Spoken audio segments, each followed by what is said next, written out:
Alright guys, what we have is I set up a 2x4 by 10 foot and I bored it out with a spade bit, 1 1/8 inch spade bit, and I drove this pipe down. So this pipe is similar to a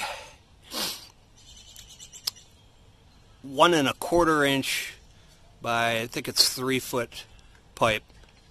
But you could get anything, like a piece of rebar would actually be better if you can get it from your local hardware store. That'd be a lot cheaper than this. This was something I got for a breaker bar, but it works for this as well. And the point is what you want is you want the actual piece of wood to be able to pivot on the pin. So what we did, we also set up a level here. And as you can see, I still have a little bit more work going around and making sure it's level, but it's pretty darn good.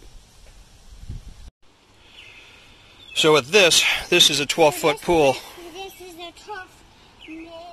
Oh, are you helping? Huh? I appreciate your help. You've done a lot of work there. Hold on, I got to finish up my YouTube video.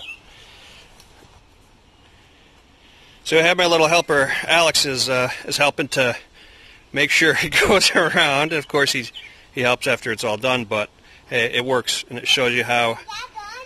Keep going, bud. Remember, you're going to get a couple of dollars for this. Yeah, big money. And what you want to do is make sure that it's level, because if it's over, it's out of level, then it'll be all screwed up.